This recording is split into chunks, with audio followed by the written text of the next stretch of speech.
Baby, gaano katagal kang niligawan ni Miguel? Saglit lang po, tita. Ay, saglit! Ako. Bakit naman saglit lang? Bumigay agad, tita. Agad. Mga ilang araw? Tita, ay mga 2 buwan lang po, tita. 2 buwan naman. Opo. Okay. Ano yung mga nakita mo sa kanyang katangian noon na medyo agad ba na nagustuhan mo siya? O hindi naman? Hindi naman po, tita. Kung baga, parang naano na rin ako sa kanya. Yung nahulog na rin po. Opo. Pero dun sa umpisa? Parang didma ko lang po, tita. Dinedma mo lang ng 2 buwan. Okay. Tapos, nagustuhan mo na siya, di ba? Ano-ano ang mga plano nyo ba? Mga pangarap ninyong dalawa? Yung una talaga, tita, sabi namin, pag kami dalawa magkatuluyan, magpapakasal kami sa probinsya, uwi kami dalawa sa probinsya. Tapos, yun na nga po, inabot na po kami na nagkaroon kami ng 2 anak, hindi kami nakauwi kaagad. Pero, tinupad po namin na pag-uwi sa probinsya, pagpapakasal. Tapos, bumalik dito sa Maynila. Pero syempre, unti-unting lumalabas yung katotohanan pagkakasama mo na di ba? Opo, tita. Pag-asawa mo na. Opo, tita. O ano naman yung mga naobserbahan mo sa kanyang mga, alam mo na, yung mga pagkakamali, yung mga hindi nakakatuwang mga ano niya, mga ugali niya. Mabait po siya, tita. Oh. Maalaga po siya. Okay. Wala po akong masabi sa kanya, tita, kasi kung anong gusto ko po, nasusunod po niya. Ganun Parang ba? bata po akong, parang bibi, ginawa po niya akong bibi, kahit mayroon na po kaming mga anak. Oo. Pero, bukod doon sa pambababae niya, ha? Wala kang ibang nakitang pagkakamali niya, pagkukulang ni Miguel? Wala po talaga, tita. Kasi, ultimo pagluluto, tita, siya ang gumagawa. Pero teka muna. Ilang beses mo naman nahuling ng bababae? 3 beses, tita. Ikaw talaga, baby. Wala ka nakitang hindi maganda sa kanya. Kaya lang, ang malaking kaya lang, 3 beses mo nahuli. Opo, tita. Naku po. Kaya ba sinukuan mo siya dahil sa dalas 3 beses? Sinabi ko kasi noon, tita, pag nahuli pa kita ulit, yung pangalawang beses, iwanan kita pag lumalaki na yung anak mo na magluloko ka pa rin. Oo. Yun, nagawa niya. Bigla ko na lang, hindi na ako umuwi sa amin. Oo nga. Pero teka, balikan natin ng konti. Yung unang nahuli mo, Sa text at sa katawag po, tita. sa text sa tawag. Opo. Okay, may kalaguyo siya. Pangalawa, nahuli mo, Ganun pa rin po, tita. May kausap po siya sa cellphone at saka inamin naman din po niya, tita. aba, paano mo nalaman na may namamagitan sa kanilang dalawa? Kasi po, tita, Oh. nasundan ko po yan siya. Sinundan mo? Opo, kung saan ang punta niya, halimbawa, hindi ako sasama sa kanya. Oh. Pinapasama niya ako, tapos susundan ko siya. May kausap siya pagdating sa unahan. Yun, nahuli ko siya na may babae na naman siya. O yung pangatlo naman, paano mo nahuli? Yung pangatlo, tita, hindi ko akalain na yung kapitbahay namin. Ay, kapitbahay mo? Opo, tita. Kilala mo yung babae? Opo, Ibig tita. sabihin, talagang kaibigan mo, nakakausap mo, Nakausap ko po, tita. yung babae. Opo. Nagtapat sa'yo na siya yung chika bebs. Hindi po, tita. Kung baga, yung anak ko lang nagsabi po, tita. O itinapat mo ba yung mister mo? Umamin ba? Hindi po siya umamin sa ngayon, tita. Hanggang ngayon, di umaamin. Ano? Hindi po, tita. Oo nga. Pero bakit pinaninindigan mo na talagang merong nangyari doon sa kanilang dalawa? Kasi po, tita, nasa bahay na po namin napunta-punta po yung babae po, tita.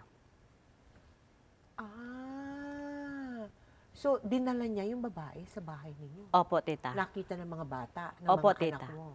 Sinumbong sa'yo. Opo. Aba, loko din, ano? Hindi nagsasabi ng totoo, no? Bistadong-bistado na. Ayaw pa rin umamin. Ha? Opo, tita.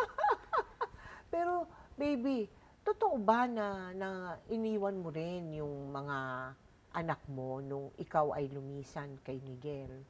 Opo, tita. Bakit pati yung mga bata iniwan mo? Kalimitan yan, yung mga, alam mo na, yung mga nanay dadalhin yung anak, Opo. hindi iiwan.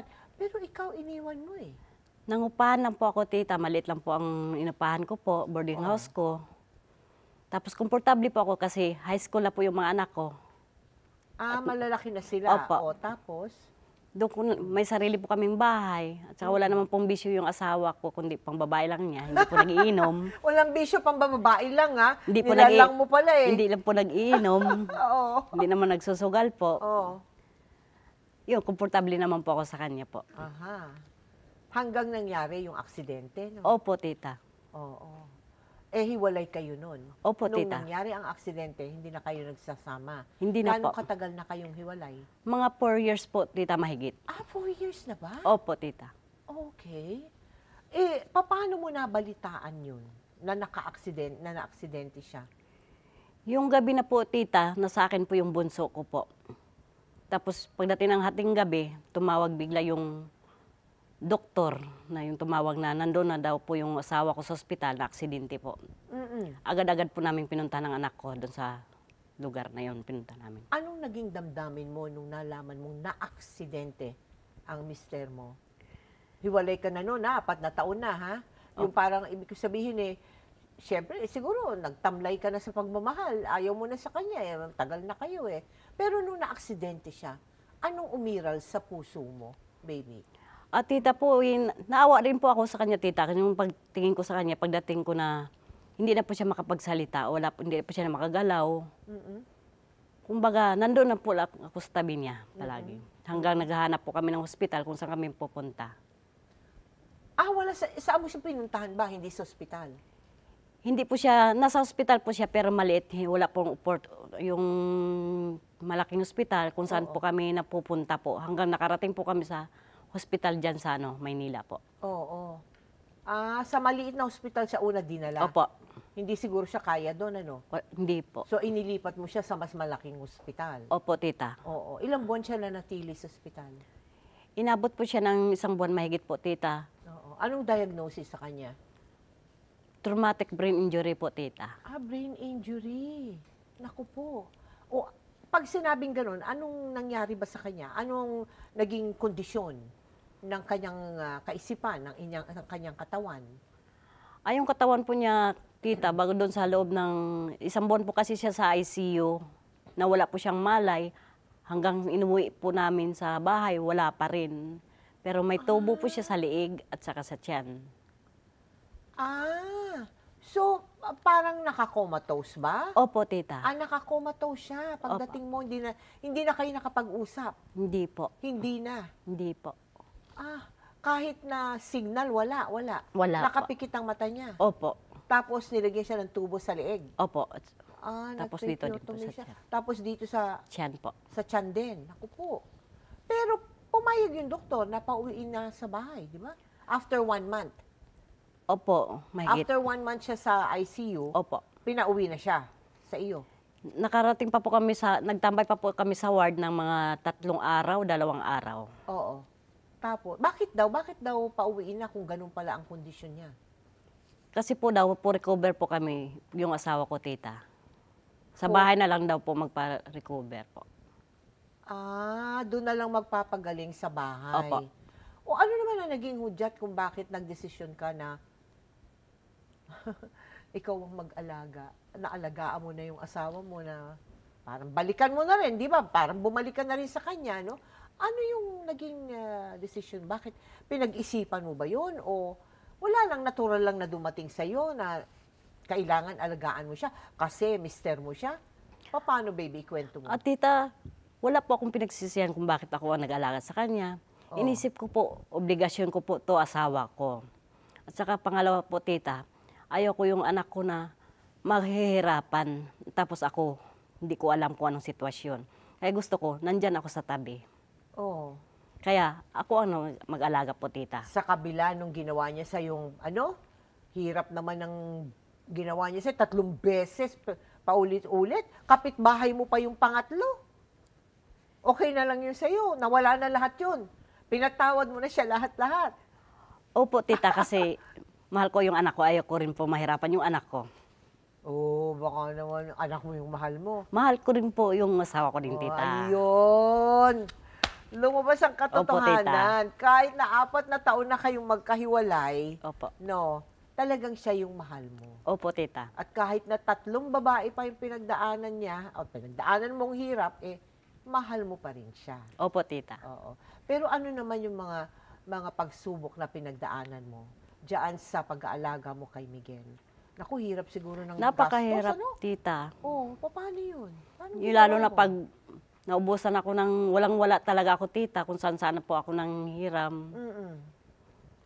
Wala na, minsan napasok po ako sa trabaho ko, kahit piso wala po akong pera.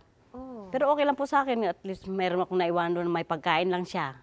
Oo. May gamot po siya, may gatas, yun lang po ang importante sa akin noon. Oo. Parang dinidma ko lang, tita, kung anong meron, kung anong wala dyan. Mm-mm. Kahit isang perasong itlog, makulangan yung pagkain niya. Wala na talaga akong pambili. Kasi napupunta sa pagpapagamot sa kanya, ganun ba? Yung pagkain po niya, tita, kasi marami pong mga halo niya sa pagkain niya. Ah, Kasi blender po yung tita, naka-blender. naka-blender. Opo. Paano mo natutunan ng pag-aalaga sa napakahirap na pasyenteng katulad ng kanyang pinagdaanan na kondisyon, baby? At tinuro po sa amin ng doktor po, tita, bago po kami umalis doon sa ospital na ito ang gagawin po. Oo. Tapos yung pagkain niya, ang dami pong mga halo. Tulad ng? Gatas na Ensure, mga gatas na Bear Brand, gulay, itlog, saging, Oo. bigas. Oo. Tapos, paano mo pinapakain sa kanya yun? May tubo po siya, tita, sa tiyan po. Nakasukat po yung pagkain po niya. Oo. May sukatan po kami. Oo. Tapos, doon mo ipinapasok sa tubo? Opo, dito sa tubo po sa tiyan niya. Oo. Ay, naku. Hirap pala nun. Opo, tita, ang hirap talaga. Lalo po, tita, pag maging barado po yung tubo niya sa tiyan niya, Lilinisin mo ngayon. hindi po kayang linisin, tita. Takbo po kami sa ospital. Ayun, doon aayusin yun. Opo, papalitan po ng tubo. Papalitan ng tubo. Opo. Gaano katagal mo ginawa yan, baby? Ganyang klaseng pag-aalaga. 1 year, 3 months, tita. 1 year and 3 months? Sino Opo. nagpapaligo sa kanya? Ako po, tita, pag may pasok po ako sa trabaho, Oh. hindi po siya makaligo po.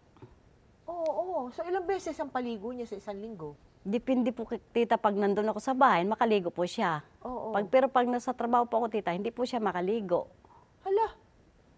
Paano pag ang pag-ihi niya, pagdumi niya? Lahat yun. Paano? Ang pag-ihi po niya, tita, marunong na po siya, tita, kasi may lagayan po siya na binigay namin sa kanya. Oh. Yung pagdudumi po, tita, yun po ang minsan na po ako sa pag-isip kasi ayaw niya mag-pampers.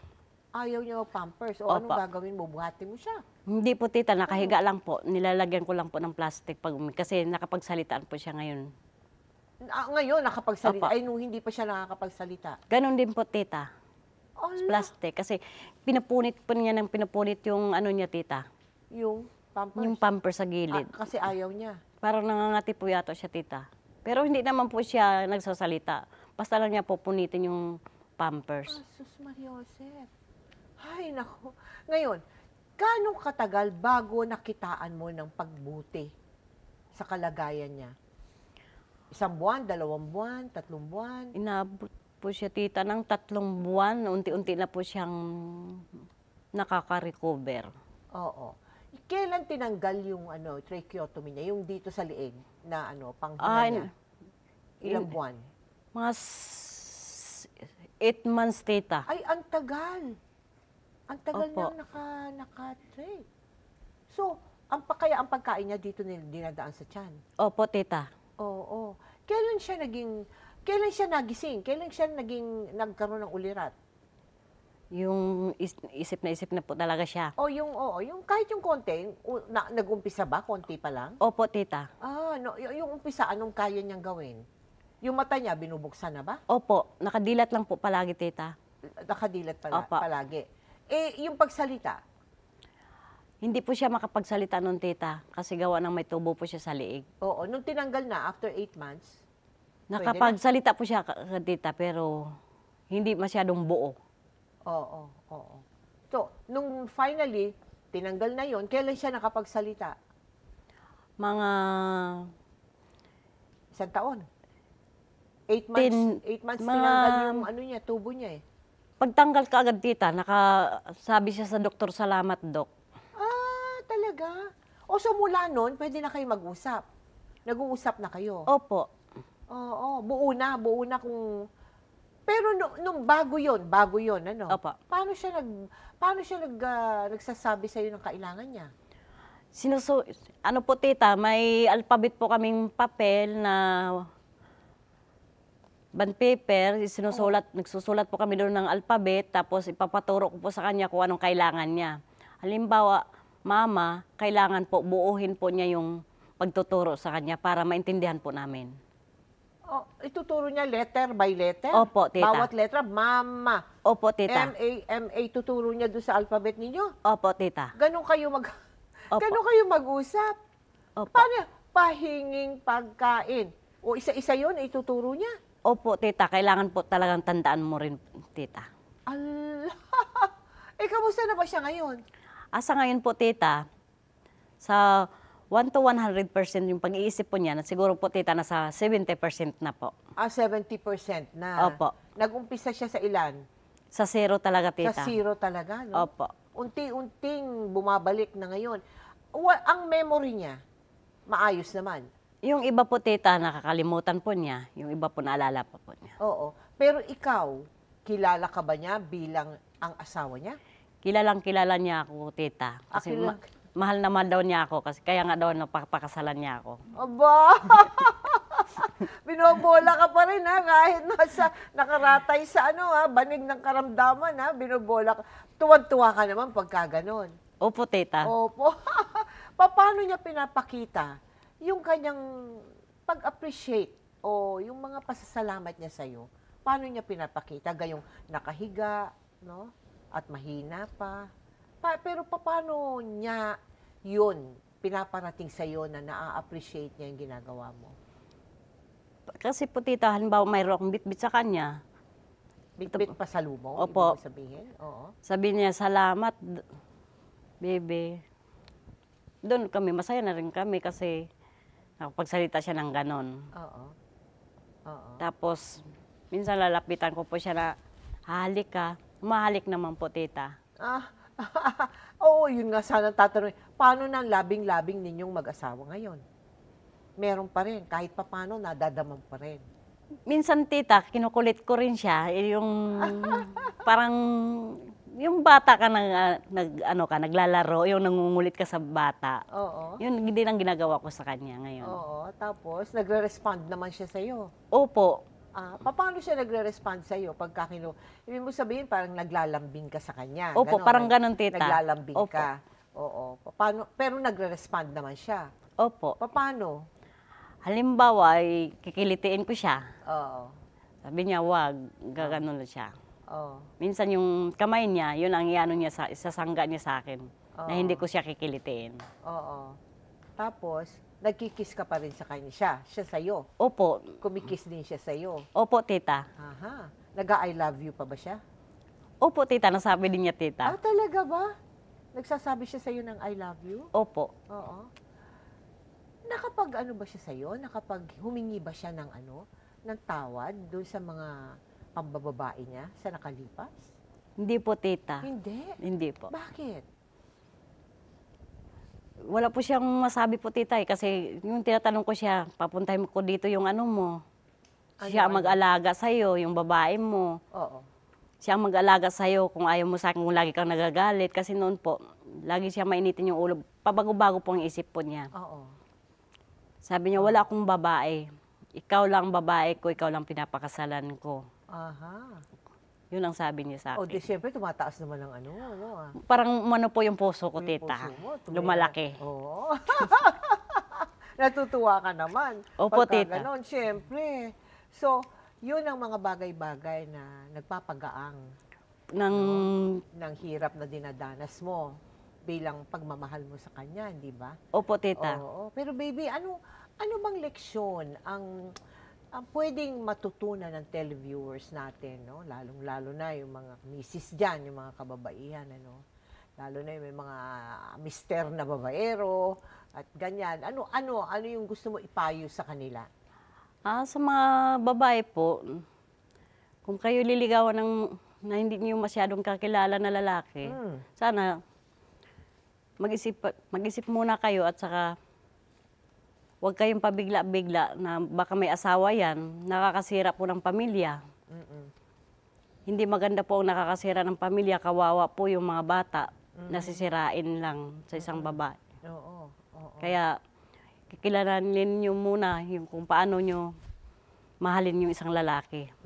Kung wala ba siyang asawa o may asawa. Kung karapat-dapat Opo. no, na mahalin yung lalaki. No?